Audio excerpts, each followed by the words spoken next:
This program is brought to you by generous donations from the community and sponsored by Stifel Financial.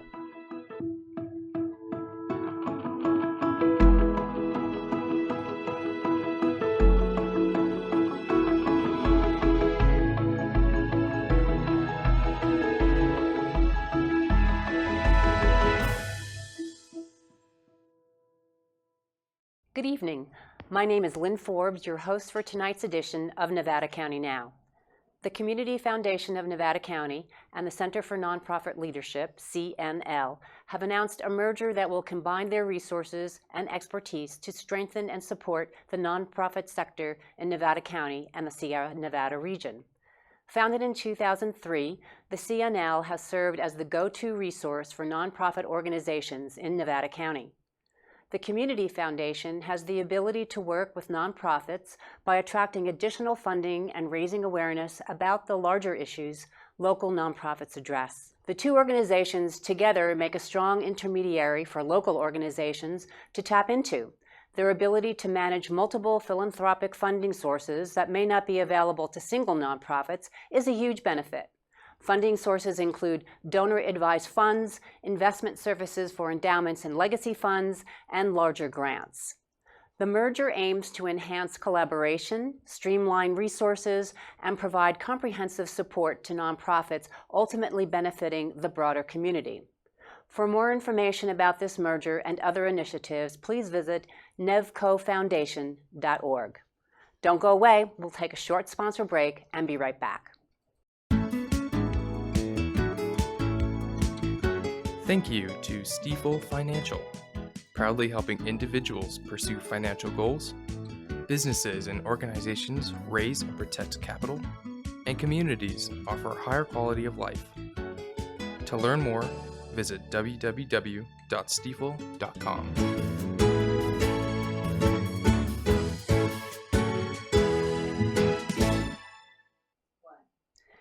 This last weekend, millions participated in hands-off protests across the United States and Europe, voicing opposition to the policies of President Donald Trump and his advisor, Elon Musk. The protests were organized in response to recent actions by the administration, including the imposition of new tariffs and significant budget cuts. Tell me what democracy looks like. This is what democracy looks like. Tell me what democracy looks like. This is what democracy looks like. Show me what democracy looks like. This is what democracy looks like. Show me what democracy looks like. This is what democracy looks like. Power to the people!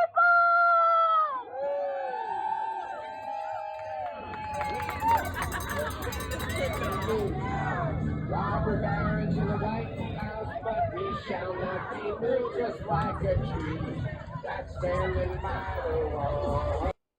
In Washington, D.C., a large crowd gathered on the National Mall, where speakers addressed the audience, condemning the administration's economic policies and perceived authoritarian tendencies. Similar rallies took place in small cities such as Grass Valley and Auburn and Sacramento, and major cities including New York, Los Angeles, Chicago, and Philadelphia, with participants expressing concerns over economic instability and threats to democratic institutions.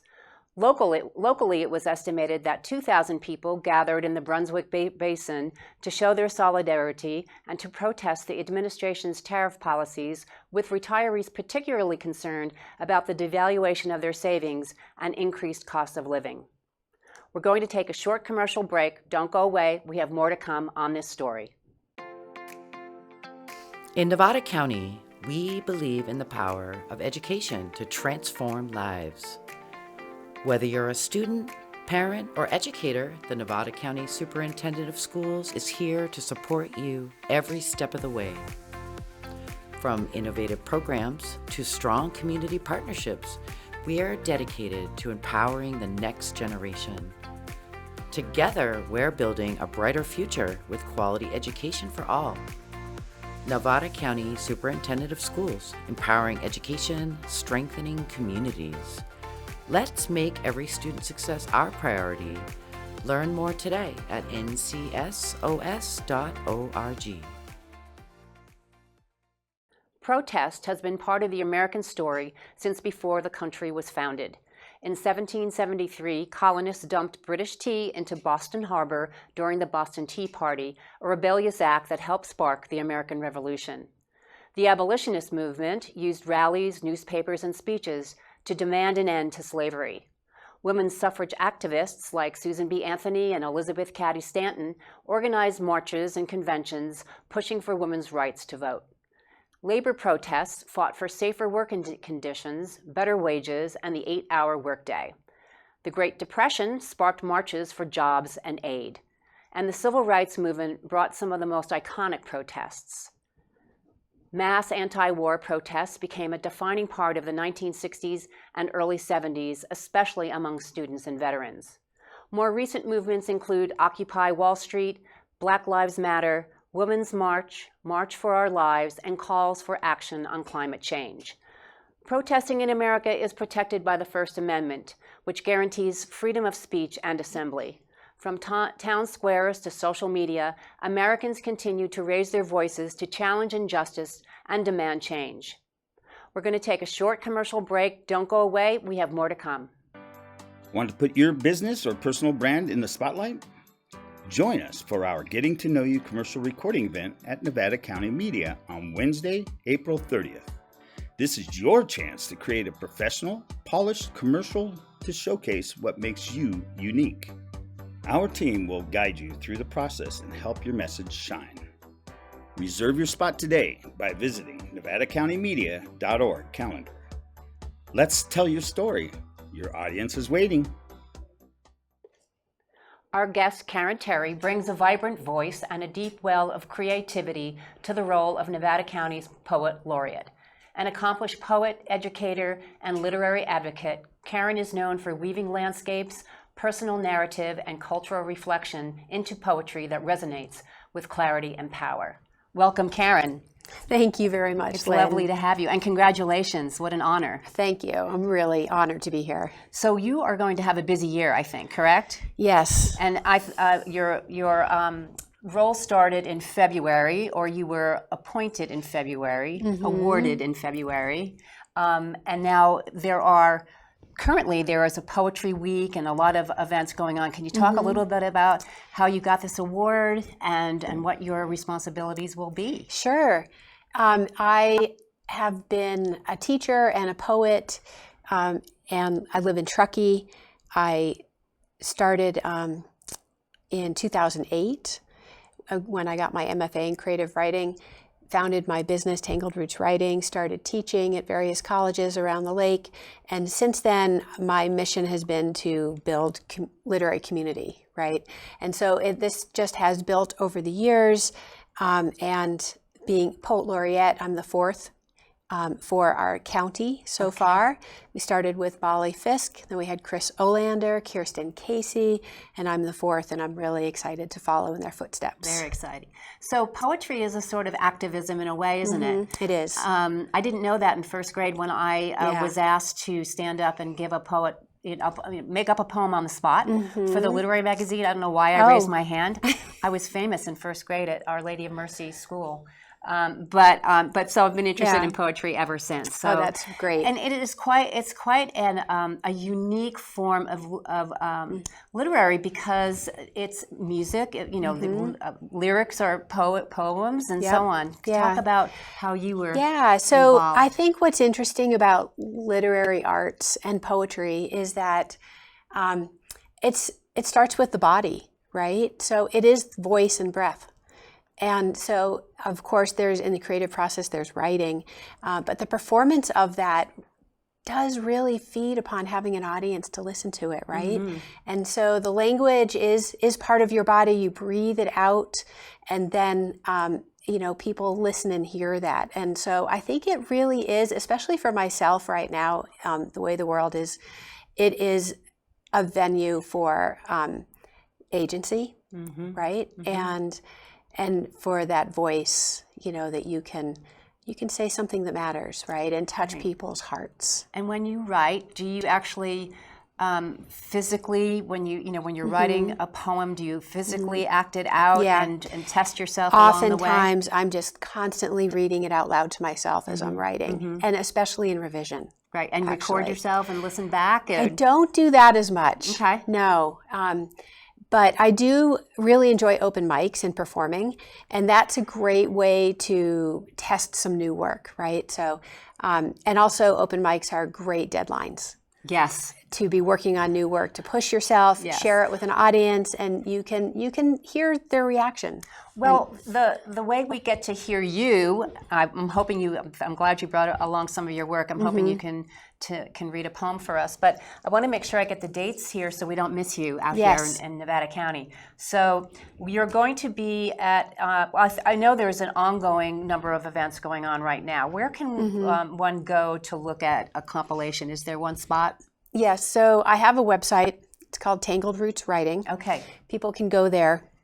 There's an update of events. The Sierra Poetry Festival is this Saturday at Grass Valley at the Center for the Arts. And that's an all-day event with poets, readings, workshops. And it's even for people who aren't poets. There is music and movement involved in some of the workshops. And it's really a place for, even if you're just a reader, readers are just as important as writers. Right. So this is a place to go and be inspired. And then this Thursday night at the Iron Door in Nevada City is actually an open mic. And the top 3 performers at this open mic will be invited to perform at the Sierra Poetry Festival. Fantastic. I love that when I read up a little bit about you, that you consider yourself a literary citizen. That's literary citizen. Being a literary citizen is about supporting everyone around you, in the arts. And that started when I was getting my MFA at Goddard. I had a group of writers that we kind of created a posse, and we felt that any of our successes felt like the group's success. Right. And then it goes from there. Supporting other writers and artists, going to their events, buying their books. Yes. Wonderful. Yeah. Well, we would be so honored if you would read one of your poems for us. Super. Thank you. Thanks. So this is from my book, Bite and Blood, and it's called Crossing the River. A lot of my poems come from nature. They come from my experience with animals and the relationships that we have between animals and our environment and humans. And this was something that I observed in Truckee in the middle of the coldest part of winter. It's called Crossing the River. After a record-breaking night, slush flowed on top the river's royal, like dirt specks floating across an eyeball, tricking us into thinking something close is far away. Ice vellum-wrapped rocks along the shoreline, and air bubbles milled beneath like trapped field mice. As close as it gets to freezing over, each frosted branch encased with eager light. A buck panted on 3 legs by the black water line, and 2 fat coyotes sat nearby, eyeing chickadees hopping along red willow bobbins. Maybe he was resting after a slow night of quiet stalking by coyotes trailing just close enough so he couldn't stop stumbling through the frozen forest. It was beautiful how the gold of the sun, the gold of the coyotes' manes grew thick in the sun like a resolution.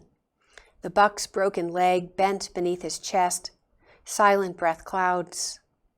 Then, like a branch cracking beneath storm's weight, he rocked across the icy river, up a low bank, across rusted railroad tracks, the heavy rack dipping and rising. Standing, the coyotes watched as if they had just noticed the mule deer, then trotted along the edge. It was beautiful how the buck kept going, how he didn't. Wow. Beautiful. Thank you. So visual. Thanks. Lovely, lovely. Well, we look forward to seeing you in person, and best of luck with your year as Poet Laureate. Thank you so much. I hope you spread the word about poetry and beauty far and wide. Thank you so much. Thank you. We're going to take a short commercial break. Don't go away. We have more to come. Tucked away in the heart of the Sierra Nevada, where history whispers through the trees and the Yuba River flows with timeless beauty, lies a hidden gem, the hotel at the town of Washington. Originally built over 129 years ago, this historic rustic mountain hotel isn't your typical luxury retreat. Rather, it's a time capsule back to a different era. Built in 1857 by Hessel B. Bisman, the hotel burned down 3 times before being rebuilt again in 1896. The hotel is more than a place to stay. It's an experience. Wake up to the sounds of nature, explore endless trails, or simply relax with a glass of wine on the porch. Some visitors and locals believe the hotel is haunted by the spirits of former miners and guests. Stories of ghostly apparitions, unexplained noises, and eerie encounters have been passed down over the years. So, if you are looking for a place to relax and don't mind a ghost or two, the hotel at the town of Washington is the perfect place for adventurers, history buffs, and those seeking a unique experience. The hotel at the town of Washington is a perfect gateway to unforgettable moments. Escape the ordinary. Discover the extraordinary. Are you looking for a unique hands-on experience for your group? Nevada County Media offers field trips for all ages that inspire creativity and curiosity. Explore the world of media production. Learn about live production, animation, podcasting, and more. Our field trips are perfect for schools, clubs, friend groups, or organizations who want to have fun learning new skills while learning teamwork. Schedule your field trip today by visiting NevadaCountyMedia.org. Discover, create, and have fun with Nevada County Media. The U.S. Department of Agriculture has paused 330 truckloads of food bound for food banks across California, according to the Association of Food Banks. The suspended deliveries include eggs, dairy, meat, and other essentials, part of tens of thousands of truckloads halted nationwide. These are necessities for families who often have no other means to feed themselves. Food insecurity is a real problem in America. Combine this with the ever-increasing cost of gas, rent, utilities, and other essentials, it can be hard for struggling families to keep their heads above water. The delay follows the federal government's suspension of portions of its emergency food assistance, much of which was funded through the Commodity Credit Corporation. Since 2022, California food banks have received over $80 million from the affected federal programs, with another $47 million expected before the funding was cut in March. Tonight, we have a special guest to chat with us about the current food insecurity issues and what these cuts mean to us here locally. Julie Thornsbury serves as the Executive Director of the Food Bank of Nevada County. Her journey with the organization began nearly 4 years ago, during which she has held pivotal roles, including Office Manager and Director of Operations. Welcome, Julie. Thank you for having me. I wish that we had you here for other reasons. I do too. I know that the food bank saw this coming. It was anticipated. There was a lot of worry and concern. Now it's happened. So tell me, first off, if you could just succinctly, explain what this means. Does it mean that the food trucks have actually stopped coming to Nevada County? How does this impact your food bank? So it has not stopped coming to Nevada County as of today. It is scheduled to stop. And because we get our food a little bit different because we're rural than some of these larger food banks, so those trucks are direct from the USDA program actually has all their food back east near the DC area, right. And then it is trucked, so those get truckloads of food directly shipped to them. Aye. Our truckloads go to a state hub, if you will, and then from there. Mm-hmm. And so we're still receiving past food from previously. So it's because of our lack of storage space in comparison to other ones. But it definitely has hit as far as grant money, the CCC, which is the Commodity Credit Corporation. Yes. And so in the food bank, world, we refer to it as bonus items, and so that has been stopped. That was a huge portion of our food, which was dry beans, rice, those canned items, more so that you think of. And the TFAP program, which is the Emergency Food Program, is the one that is next being cut online, and that is milk, eggs, produce, Perishables. yeah, proteins, so those frozen proteins, and so that is the next thing that is that these cuts are affecting. Yeah. And so yeah, we're definitely absolutely being impacted, and so we're fortunate enough being part of California that it isn't as bad as some other states, believe it or not. They've had their entire federal food. So all the grants, all the food has been stopped, and that's happened to many states already, some like Oregon, Washington, Texas, so aren't getting at all. Devastating. How much of your budget depends on this aid? So the food portion is a significant amount, especially for our direct distributions. We so anywhere from at least 75% of our direct distributions is the food that we're given. Right. The financial support is less so, but it's all of our grants, and so all of our grants either go through the federal or California, and they get, that's because they're getting it from the federal, and so it will be all of the grants. So all the funding for purchasing food has been paused. So so that's 100% of the funding for food has been. My goodness. And how many people do you serve? How many people do you feed? So in a month's time, we feed, across all of our programs, we feed anywhere over 15,000 individuals. We have almost 1/3 of the county uses our services and or qualifies to use our services. And so it depends, people come and go as the situation, but obviously it's just going to become more and more as the cuts across the board continue to happen. And so 1 in 3 households. Yeah, that's amazing. And the phrase food insecure refers to people who sometimes can make it work, make ends meet, and sometimes can't, and need your services from time to time. I'm assuming that's what it means. Yeah. You don't know where your next, meal is coming from. Yeah, and the sometimes is less and less. The thing with food is that all our other bills, PG&E, medical, prescriptions, all those have to be paid. And so at the end of, so after you've paid all your bills, that is how people usually do their food budget. For a lot of people, that was already zero or close to zero.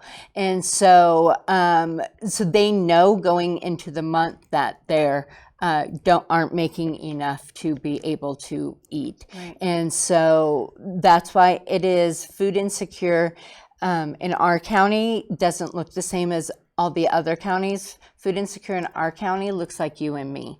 They're working families. They are your neighbor, your relative, your child's teacher.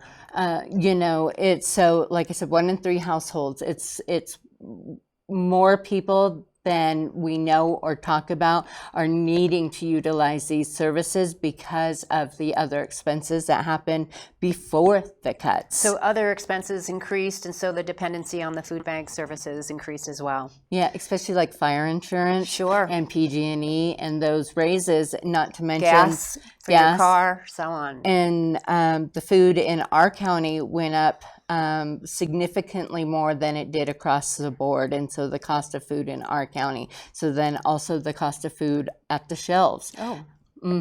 Why is that? Why did the food in our county increase as opposed to other counties? I can only speculate, and I would imagine it being rural and just one of those less places to shop. You get to dictate the cost of things more. What is the advice you're being given by the collective of food banks in California and other services in California? What is the advice that you are being given about how to handle this cut? So there's not a whole lot of advice out there right now. I think everybody is spinning and reeling from the cuts. I think they're hoping that they're not permanent, or that they can lobby in some another fashion or another avenue to get some of that funding. So advocating, lobbying is one of the ways, and so across the board, they know the dependency on these programs just for everyday and people. And other than that, there are a few other organizations that other food banks rely on. So other big food banks rely on that we don't have here in Nevada County. So like the big corporations of grocery stores and Walmarts, and we don't have that too. Mm-hmm. So what can, until this gets settled out, we hope that the administration changes its mind or adjusts the cuts and the freezes. There'll be cuts one way or the other, most likely. What can we do as a community? I am a contributor, a monthly contributor to the food bank. And I'm assuming you hope that the numbers go up for people who are contributing. And I know that it makes a difference that you're a regular contributor, so that the numbers can be counted upon as opposed to a one-off here and there. So I'm assuming that you're looking for more contributions. Yes, contributions are imperative for things that we bring the food into the county, and so also just for things to be able to have the gas to go out of county to go get the food at some of those larger warehouse or corporation type areas. And so that becomes even more important, also because we take the food out to all different corners of the county, and so to be able to ensure that access for people who need it most. So absolutely. Also, I don't think people realize for donations, we feed such a large amount of people. If we get a donation on Wednesday of monetary, that doesn't mean for the Thursday distribution I can go out and purchase milk, because for a singular distribution, we hand out 2 pallets of milk. Nowhere in our county has 2 pallets even for me to purchase of milk at any given time. So being able to get someone who does a monthly donation, we can plan for that and order it and get a better price, and then also work out the logistics of bringing it into our county so that we have it for. So definitely donations and advocacy. So they have not made the California budget. Currently, right now, an article came out by Newsom today. If people would like to look at that, Governor Newsom, and the California Foods, the budget for this year, they have it going from $60 million to $8 million for the entire state, and so. Our food budget, the total value of the food we hand out, is over $4 million. So that should tell you that that big of a cut means that that's pennies but that budget hasn't been solidified. And so that's kind of where we're at. So we need, people in the county advocating to the county level, city level, county level, and then we're right by the state. They need to know that food is important and important to the people of this county. We had that hands off, and very few signs said anything about food. And so that's something to really think about. Homeless, you can be homeless, but you can't not eat. Right. And so, and there's 100 and some homeless people in our county. And like I said, and we're in some way servicing over 15,000 a month. Well, we should be able to take care of both our homeless and and the people who need food. Agreed. It sort of seems like a basic right. But we'll follow this story, and we hope to hear back from you.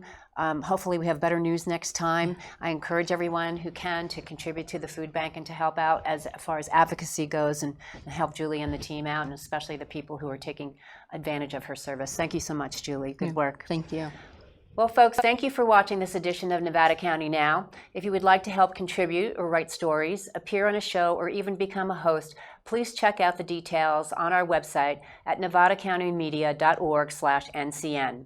This program is local news and information brought to you by locals. Remember to stay safe, take care of each other, and get out there and explore all this community has to offer. Good night.